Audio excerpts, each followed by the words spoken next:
PlayStation 3 FAT oggi e con un problema diverso, se si può dire. Non è il classico la luce rossa lampeggiante e la luce gialla lampeggiante, ok? Cioè luce gialla e poi luce rossa lampeggiante. In questo caso la console si avvia, adesso ve la mostro, ok?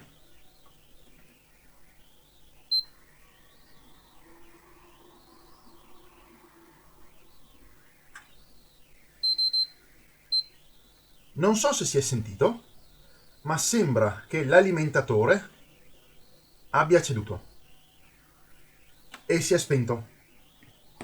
Cioè, non è una cosa di luce rossa che lampeggia perché c'è stata la luce gialla, come si sa, il discorso condensatori, il discorso processori o altro.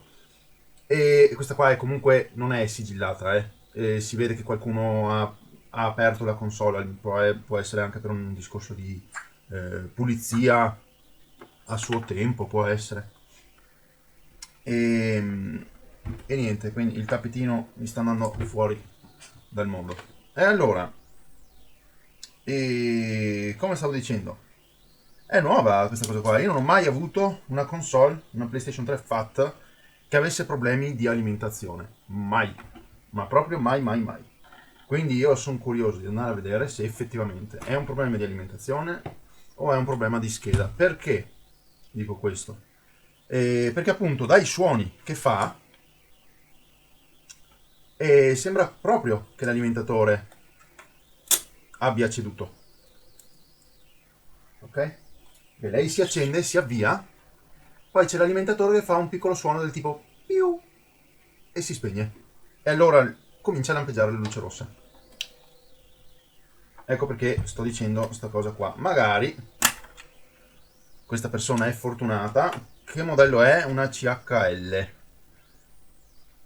È uno degli ultimi modelli. C'è ancora il CHK, che è l'ultimissimo modello venuto fuori. Sono leggerissimamente, facciamo una statistica, diciamo che vabbè, le retrocompatibili sono un disastro in quanto ad affidabilità, sono venute fuori purtroppo ehm, tutte difettose di fabbrica, con le saldature difettose, lo stagno che usavano è uno stagno schifoso proprio, quindi non sono affidabili solo per quel motivo lì, altrimenti sarebbero delle console eccezionali.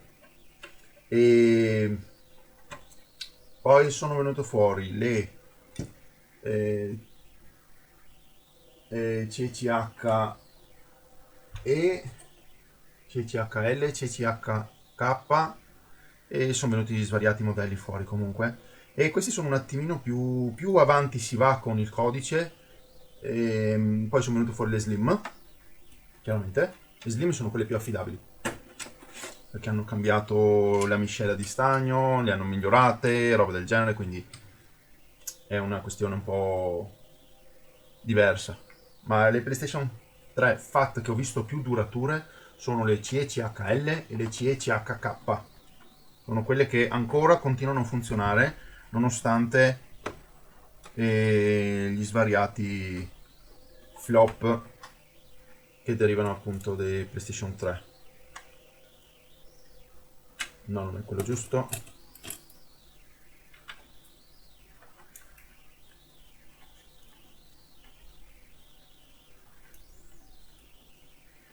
E diciamo che questo sarebbe veramente il primo caso di PlayStation 3 FAT che mi arriva con un difetto diverso rispetto ai classici i LOD e luce rossa lampeggiante. Allora, ci sono le viti qua sopra, 7 viti, 6 lunghe e una corta. Ma poi bisognerà fare anche manutenzione se la console riparte. Adesso devo andare a recuperarmi anche tutte le PlayStation 3 da ricambi che ho. Che devo chiaramente andare a recuperare un alimentatore.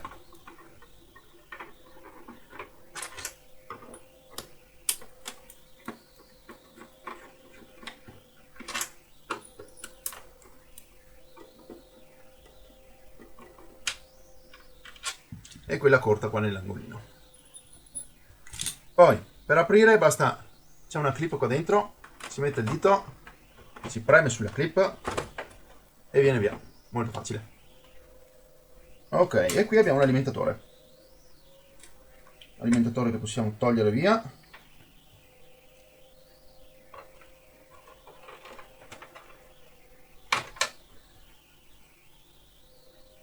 E ci sono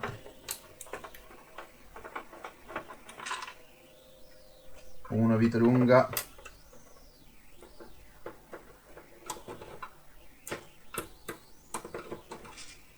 due vite lunghe,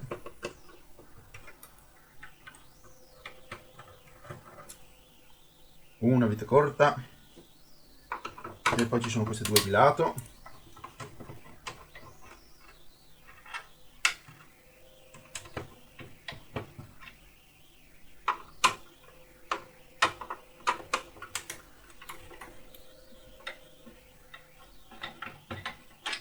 Eccole qua, queste sono per metallo e queste sono per la plastica. Nelle plastiche ci sono anche dei segni, plastiche o placche metalliche, ci sono anche dei segni con le frecce dove indicano la posizione delle viti, ma c'è anche, nel caso in cui sia una vite da metallo, ok, c'è la lettera M abbinata alla freccia, quindi freccetta M. Vedete? Freccetta M, perché è una vite da metallo. Semplice, non è possibile sbagliare. Se sbagliate vuol dire che non prestate abbastanza attenzione.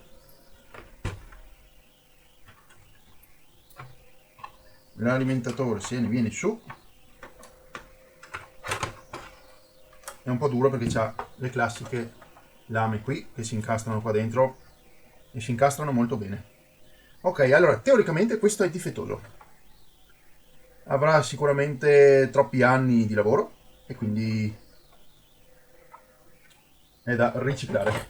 Volendo si può anche sistemare, ma per il valore della console, il valore del ricambio, con 10 euro si trova un alimentatore, tanto vale, non mi metto neanche ad aprirlo e sistemarlo, non ne vale la spesa. Quindi lasciate un attimo che prendo un altro alimentatore e riprendo il video. Dovevo mettere in pausa, ho tagliato la registrazione, vabbè, tanto è la stessa cosa. Ecco qua, alimentatore di ricambio. Prendiamo il cavetto dal vecchio alimentatore, ce lo mettiamo su, perfetto. Mettiamo anche il cavetto qua dietro.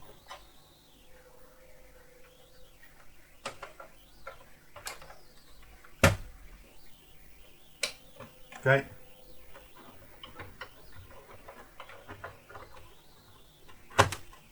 Perfetto. Ok. Alimentatore collegato. Adesso non ci resta che attaccare la spina.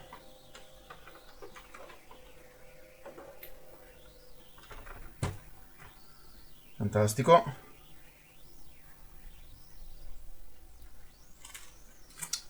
E vediamo cosa succede. Potrei zoomare anche su questa zona qua, ma ci vediamo. 3, 2, 1.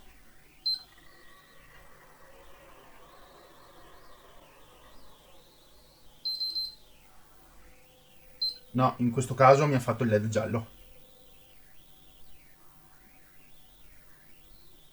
Cioè, questo alimentatore non funziona. Questo alimentatore funziona, ma adesso mi sta facendo il LED giallo. Perché lo vedo.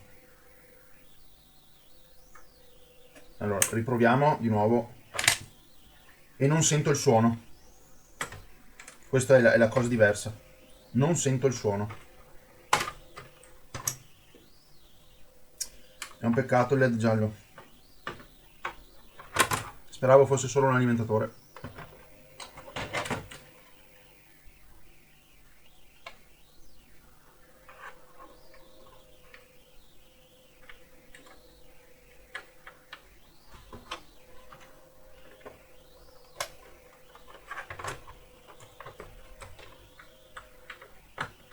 Allora,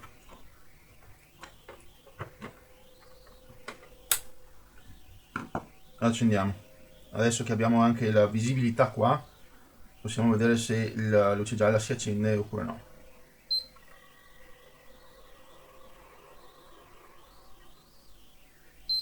Sì. E adesso non mi fa più il suono di prima, il che è strano.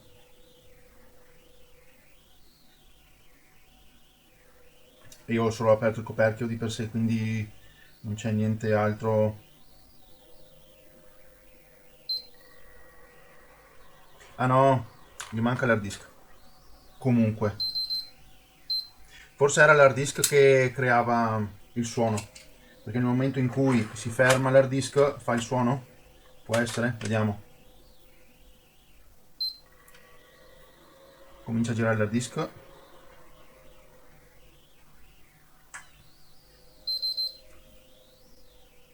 Ok, mi fa la luce gialla e il suono arriva dall'hard disk. Proviamo lo stesso con l'altro alimentatore. Vediamo cosa succede. Perché la luce gialla viene parecchio dopo. Di solito viene immediatamente se c'è qualche problema con i processori. Se invece è un problema di condensatori, ma poi lo andiamo a verificare con la lettura dei codici di errore. Ok? Che succede?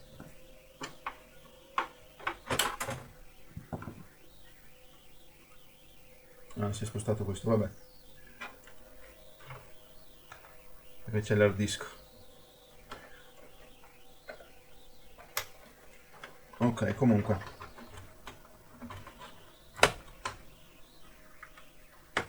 Vediamo se con un altro alimentatore è la stessa identica cosa.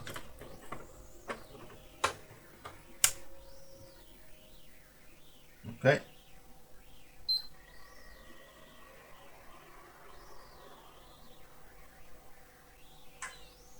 Sì, è la stessa identica cosa e c'è la luce gialla che non riuscivo a vedere. Luce gialla non è una luce gialla di per sé, è la luce verde che ehm, luce verde e luce rossa insieme che creano il colore giallo, ok? Ma la luce rossa, per compensare il discorso e creare il colore giallo, visivamente parlando, la luce rossa è poco luminosa e la luce verde può coprire la luce rossa e creare la luce gialla. Quindi è un po' così. Però se si vede la luce verde e la luce rossa insieme, vuol dire che è luce gialla. La console sta cercando di inviare il segnale luce gialla, ok? E poi rimane con la luce rossa lampeggiante. Quindi non è l'alimentatore suo originale è a posto. E è l'hard disk che crea il suono, perché comincia a girare e poi si ferma, e allora fa quel suono lì, quel rumore lì. Ma la console di per sé ha problemi.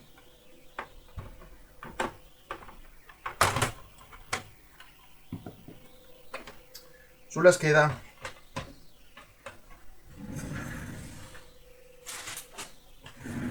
il che risulta essere un peccato veramente, perché adesso dobbiamo andare a smontare la scheda e sperare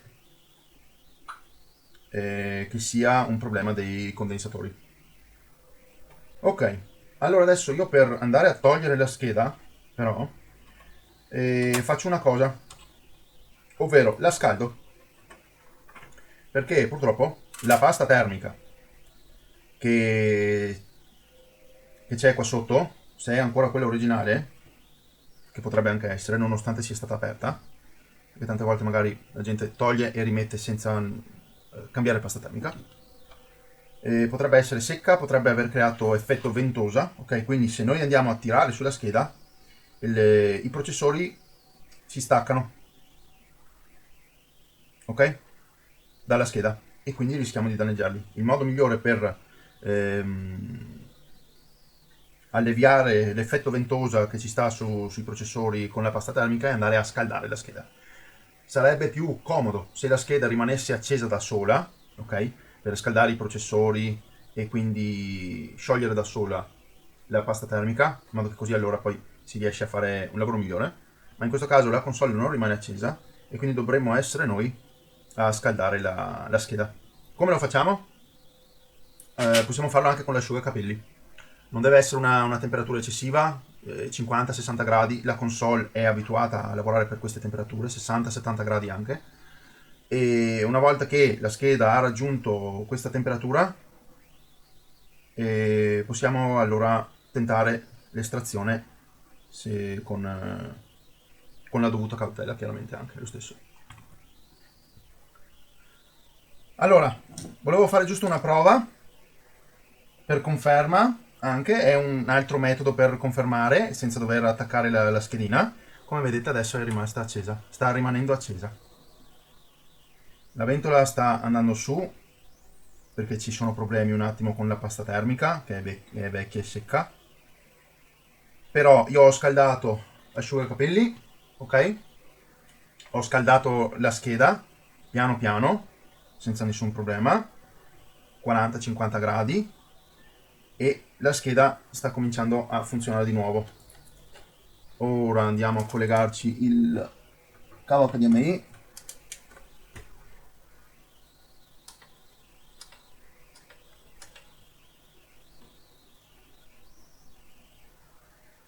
Eccola qua.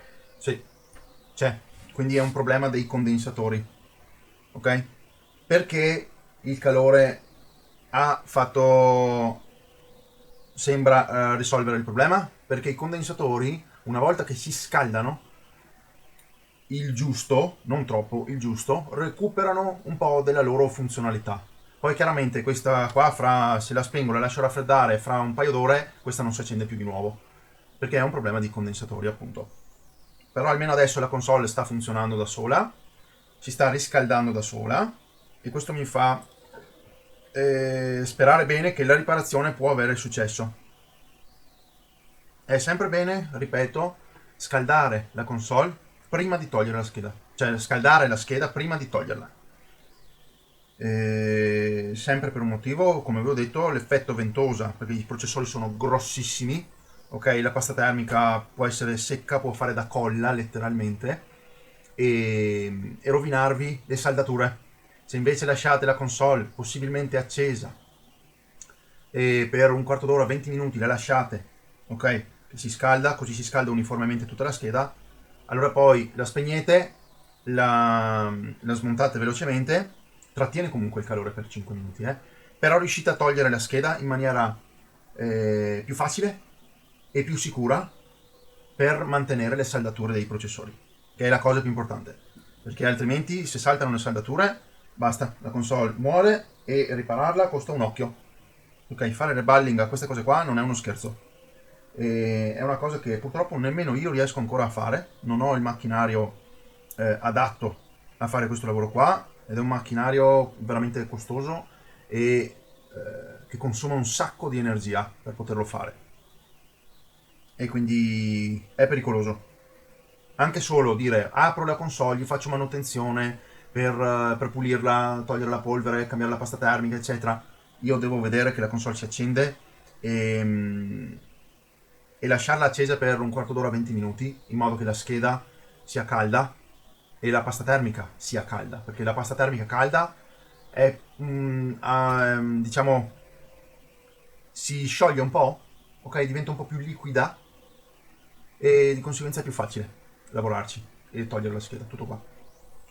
Ma adesso io vedo l'immagine, sta andando, io procedo con il cambio dei condensatori, informo la persona, informo il cliente che si può riparare, posso procedere con il cambio dei condensatori e, e salvare la console.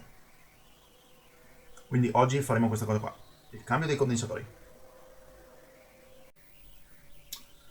Ok, allora, ho tolto la scheda, ha fatto un po' di resistenza ma è stato meglio che non doverla togliere a freddo, ok?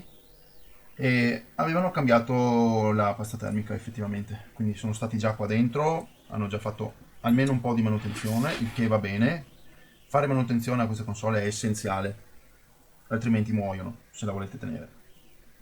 E niente, quindi adesso si pulisce tutto, si vanno a cambiare questi condensatori qui, ok, da questa parte e da quest'altra.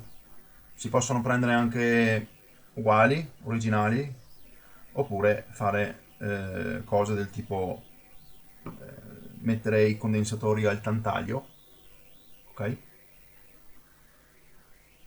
che tecnicamente resistono meglio alle temperature della console, quindi durano di più e creano meno problemi sul lungo termine. Solo che bisogna fare alcune modifiche, perché questi sono condensatori appositamente studiati per questa console. Condensatori al tantalio sono generici e quindi il circuito stesso della console va un attimino modificato per accettare i condensatori al tantalio. Tutto qua. Eccoci qua! I condensatori sono stati tolti, sono stati però distrutti, ok? Con l'aiuto della piastra di preriscaldamento, ok? Raggiunta una temperatura di 80 gradi circa, 80-90 gradi circa della scheda, così non è dannosa, niente. E ho aggiunto ai lati, perché volendo si può anche. Come prima cosa ho tolto il cappuccio di plastica nera, ok? Che alla fine è solo un cappuccio.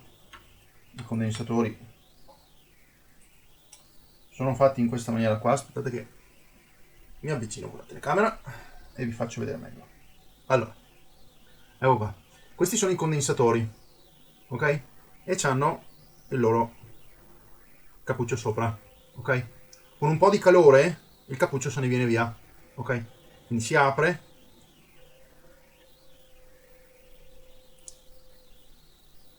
e così è anche più facile per il condensatore riscaldarsi, raggiungere la temperatura di fusione dello stagno e essere tolto più in sicurezza.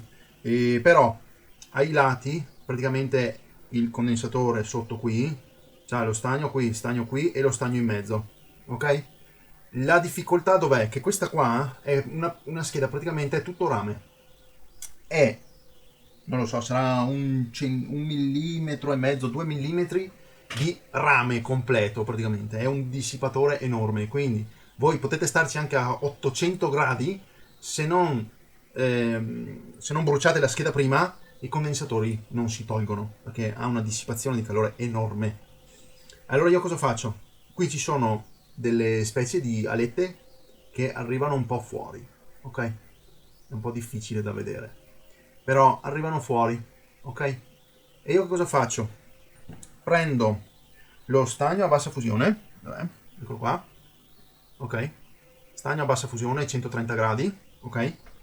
Gliene metto un po' qui e un po' anche dall'altro lato, arrivo con il saldatore, mischio il più possibile anche con l'aiuto di un po' di aria calda perché così raggiunge la temperatura in maniera più rapida, ok? Quindi lo stagno riesce ad attaccarsi, ok? È un lavoro lungo. E poi cosa faccio? Con una lametta, ok? Più sottile di questa possibilmente. Io ho usato questa perché l'altra mi si è rotta. Praticamente sono rimasto con niente, ok? E gli vado sotto, ok? Mentre riscaldo e raggiungo la temperatura con 450 gradi, 20% di aria, non serve moltissimo, ok? Gli infilo sotto la lametta, ok?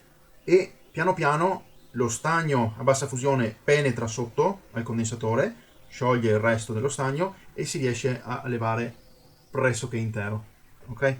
Però comunque è una procedura distruttiva e non si può fare nulla.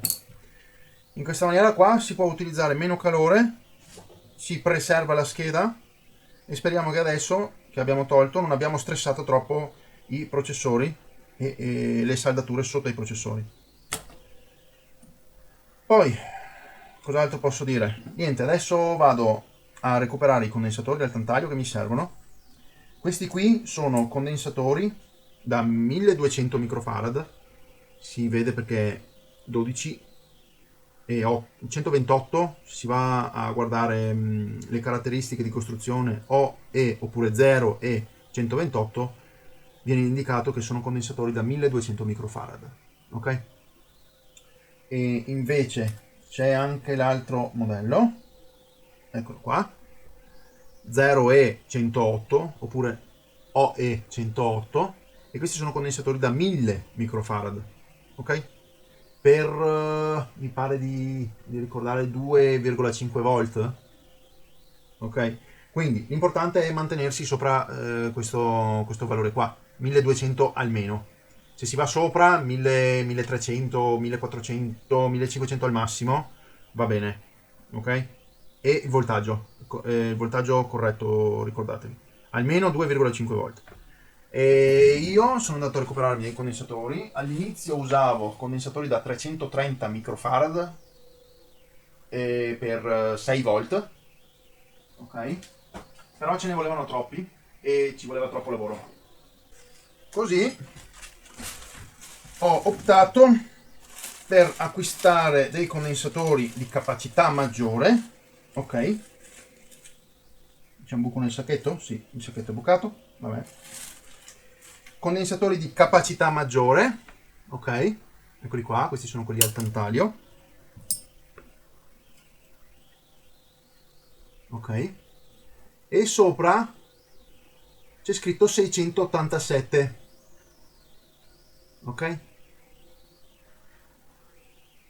E questi sono da 600 microfarad per 6,3 volt, quindi voltaggio c'è, microfarad ci sono, ne bastano 2 al posto che 8 o di 18 per ogni condensatore sostituito, ne bastano 2. E allora a questo punto mettiamo uno qui,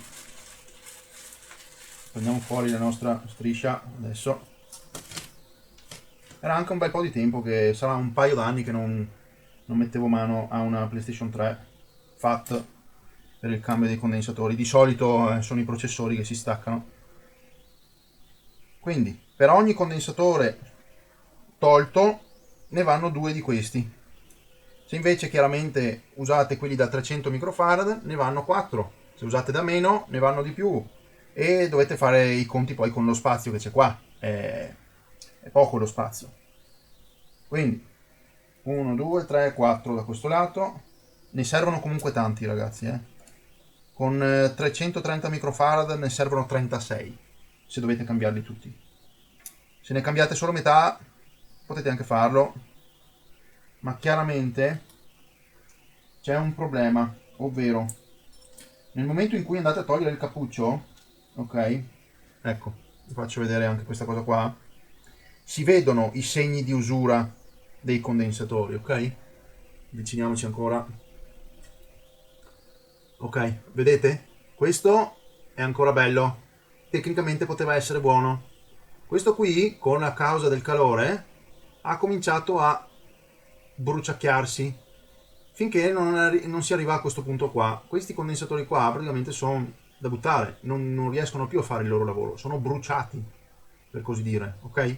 Ecco perché le console poi smettono di funzionare, hanno il LED giallo, se vi danno problemi magari mettete un disco, la console si spegne, oppure se cominciate a giocare giochi pesanti la console si spegne e vi mostra il LED giallo e il LED rosso lampeggiante. Potrebbe essere a causa di questi condensatori qua. Ormai è nota la questione, però ecco, se vedete questa cosa qua è bene sostituirli in ogni caso, tutti quanti. Fare i lavori per metà vuol dire farli 4 volte, non solo 2. Quindi già che ci siamo, cambiamo tutti i condensatori, facciamo il lavoro a nuovo, ok? Parti nuove, tutte belle performanti. E niente, finisco qua di parlare. Quindi 4 condensatori, fate anche attenzione al verso dei condensatori, perché questi condensatori sono polarizzati, vuol dire che hanno il verso positivo e il verso negativo, non possono essere messi al contrario, e il verso positivo è segnato dalla banda colorata, banda bianca, quando sono bianchi e neri c'è la banda bianca, o in questo caso c'è la banda arancione. Sono giallini, c'è la banda arancione che mi indica il verso positivo. E il verso positivo va su queste estremità, destra e sinistra. Una volta andato a saldare i condensatori, però non è ancora finita, bisogna fare un'ultima operazione che consiste nel fare un ponte di collegamento con del filo, ok?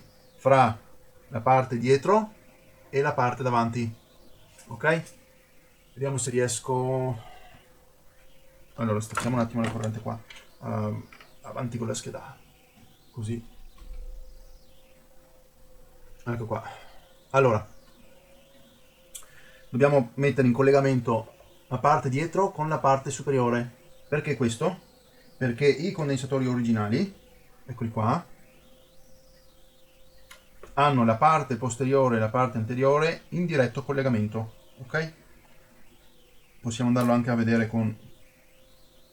Sembra che non ci sia niente, però gli hanno messo un ponte interno, ok? Se noi andiamo con il multimetro, ok, in continuità, ecco qua, sentite il bip? Allora noi prendiamo qui e prendiamo qui, abbiamo 0 ohm, ok? È in continuità. E attualmente fra questa zona qua sopra e questa zona qua sotto non siamo in continuità. Abbiamo bisogno di questa continuità per fare in modo che la console continui a funzionare. Tutto qua. Va bene, vado a fare le saldature. Chiaramente adesso io sono andato a togliere questi da questo lato e vi sto facendo vedere da questo lato, ma chiaramente li ho tolti anche dall'altro lato. Ecco qua, vedete? Tolti anche da questo lato qua. Stesso metodo. Stagno a bassa fusione, gli sono andato sotto con la lametta e li ho sollevati. In modo che così le saldature dei processori, spero, siano ancora intatte. Questa è la procedura più pericolosa, perché si lavora con il calore molto vicino ai processori. E se c'è troppo calore si rovina le saldature dei processori, non i processori, perché i processori non si scaldano abbastanza da causare problemi. Però le saldature che ci sono su questo lato qui, ok, visto che noi andiamo a scaldare qui, possono creparsi per sempre questioni di escursione termica, ok? Le escursioni termiche possono crepare metalli, rocce, qualsiasi cosa. Troppo caldo, da troppo caldo a troppo freddo, subito, crea spaccature. Va bene. Allora io procedo, vado avanti e ci vediamo quando ho finito. Ok. Allora, adesso li ho saldati. Va bene? Positivo sopra, la striscia sopra e negativo sotto. Questi li ho fatti in questa posizione qui perché mi è più comodo per fare una cosa che adesso vi farò vedere. E questi qua sotto li ho messi così, ok?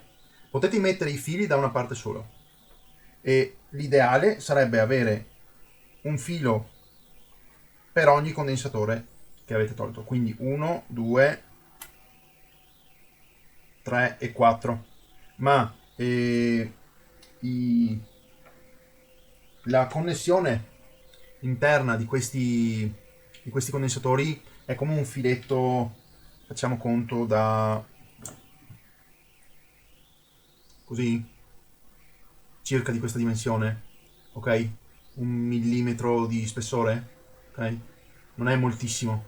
E quindi io andrò ad utilizzare dei cavi decisamente più grossi, così compenso anche per quelli che non vado a mettere. Quindi io ne metto solo 2, non li vado a mettere qui perché poi qui con il fatto che c'è il dissipatore, c'è la placca metallica sotto, eccetera, vanno a interferire un po' e evito di metterli solo per questo motivo qua. Li metterò tutti e due, cioè li metterò qua dietro, ok, di uno spessore più grosso per compensare anche quelli che non ci sono dall'altro lato. Quindi ne prenderò solo 2, farò da qua a qua e da qua a qua, da qui a qui, ok?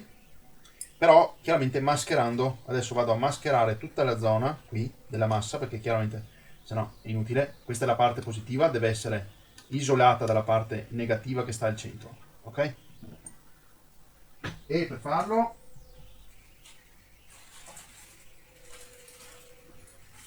vado ad utilizzare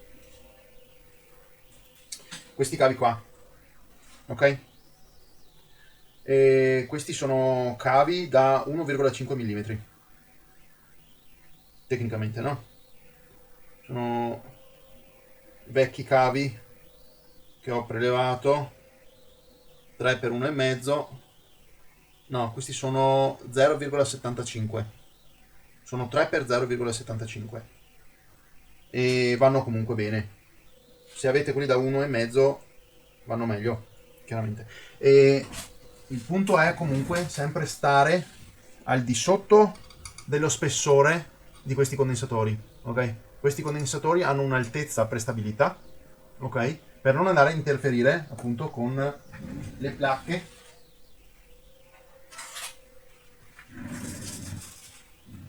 di quando si va a mettere la console tutta in posizione, ok? Deve rimanere a rispettare questa altezza qua, altrimenti poi succede che il condensatore è troppo alto, ok? Preme sulla placca e va a interferire anche con il discorso della dissipazione, si deforma un attimino, non è bello, poi magari ci sono problemi di chiusura della console stessa. Quindi rimanere sotto questa dimensione qua è l'ideale, ok? Vedete? Tutti i componenti allo stesso livello. Vedete, ci sono questi condensatori qua dietro, sono allo stesso livello di questi qua, di questi gialli che ho appena messo. Magari sono leggerissimamente al di sopra, ma va bene così, ok? Tutto qua. L'altezza di questi condensatori credo sia 3 mm al massimo, quindi qualsiasi cosa superiore a questa altezza è un problema. Va bene, allora andiamo a prendere il nostro filo qua. Questo qui come dimensione ci siamo, vedete? Quelli da 1,5 sono un po' più spessi, chiaramente, ma fanno lo stesso un buon lavoro, anzi meglio. Però va bene così lo stesso, tanto la sezione di conduzione è più che sufficiente. Quindi 2 e 2. Andiamo a fare un più o meno, poi li regoliamo e li andiamo a saldare anche questi.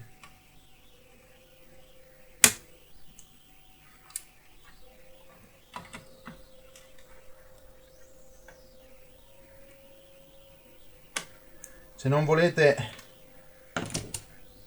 fare queste cose qua ed essere un po' più originali, nel senso proprio originalità della console, esistono ancora i produttori di questi condensatori qua, ok? Quindi potete andarli a ricomprare e risaldare direttamente quelli, senza dover fare a questo punto fili destra, sinistra.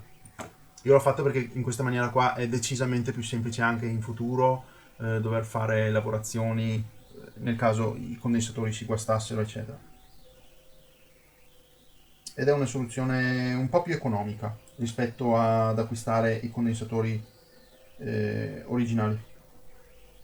Anche se i condensatori originali è stato provato che sono migliori nella loro funzionalità rispetto a quelli al tantalio. Il tantalio funzionano lo stesso, non creano nessun problema, ma per quanto riguarda questioni tecniche, ok, puramente tecniche, di controllo del ripple, di controllo delle interferenze che deriva dalla corrente o altro, i condensatori neck talking, ok,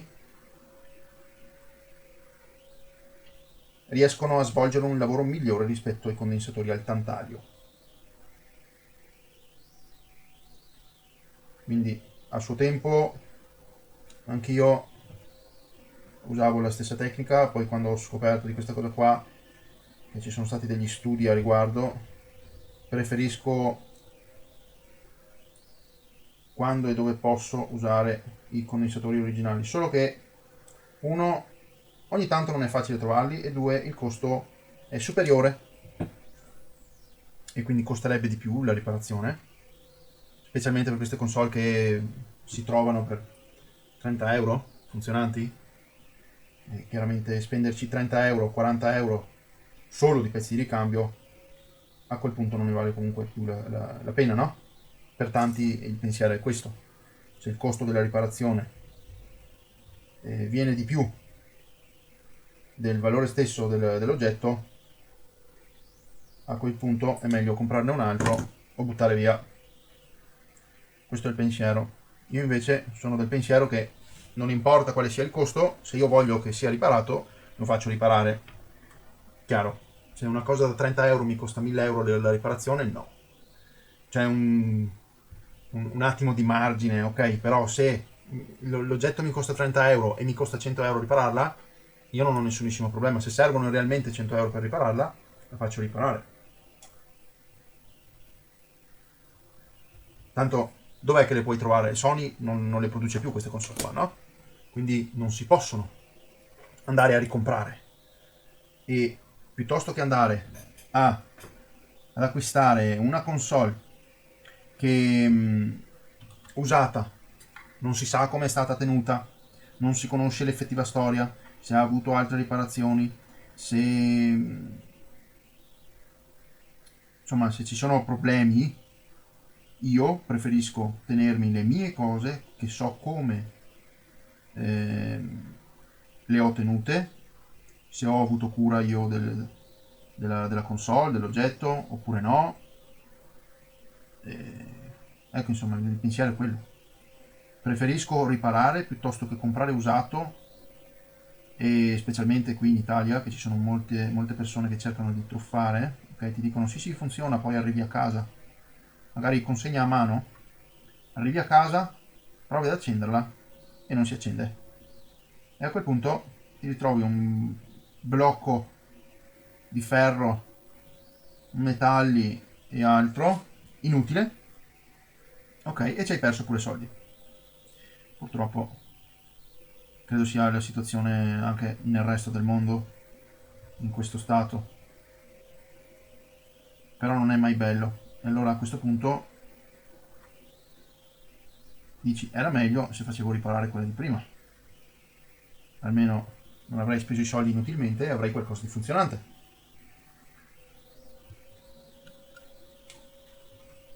Comunque, allora, pensieri a parte, vabbè, allora come vi sto facendo vedere, io sto coprendo la parte negativa, poi andrò a saldare da destra a sinistra, in modo che sia completamente a posto, isolato e come in origine, cioè con la conduzione da parte a parte.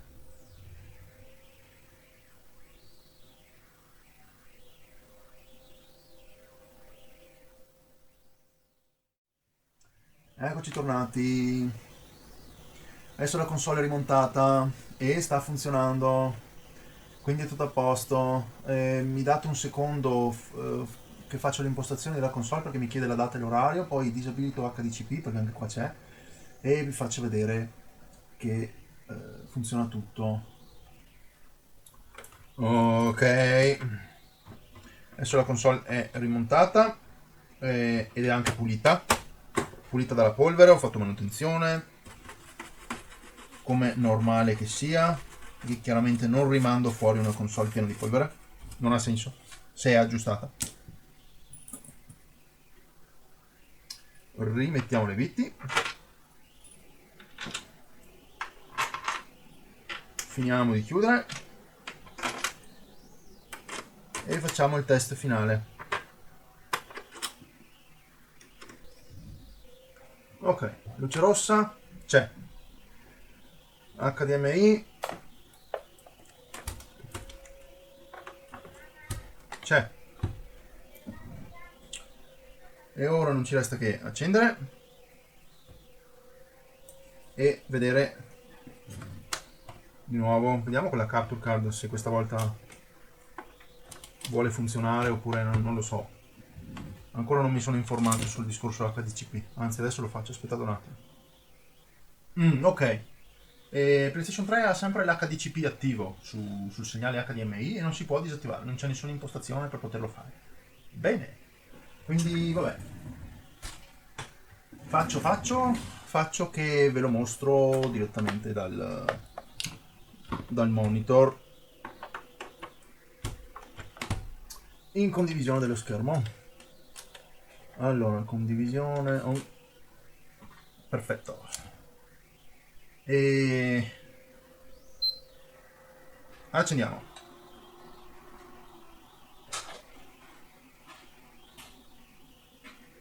Per il momento va, continua ad andare e si vede anche la console, si vede l'immagine della console. Adesso vi faccio un piccolo video a riguardo. Sì, però grazie.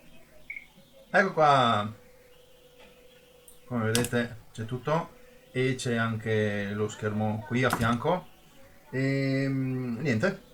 Ok, quindi la console è a posto. Aspettate che chiudo. A posto. Console è a posto, è visibile. Adesso vediamo con un gioco.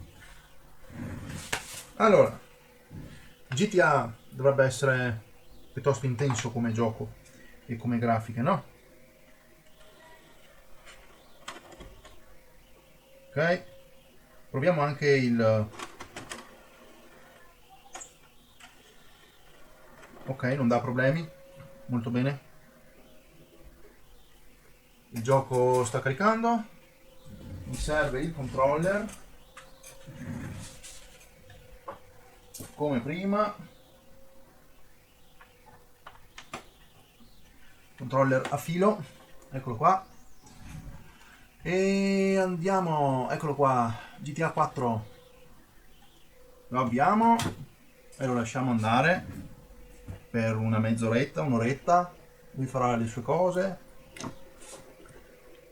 e in questo modo potrò essere sicuro del fatto che i condensatori riescono a fornire energia senza nessun problema, che la console riesce a tenere il carico e nient'altro. Ok ragazzi, quindi io vi saluto qua, grazie per aver visto chi è arrivato fino in fondo e come al solito se avete bisogno di riparazioni io sono qui, se avete bisogno di aiuto anche io sono qui, potete andare sotto nella descrizione di ogni video, ci sono tutti i link utili per potermi anche contattare, poter comprare acquistare cose dal mio shop eBay, potete prenotare anche la riparazione dal mio sito internet e niente. Se volete anche adesso sono attive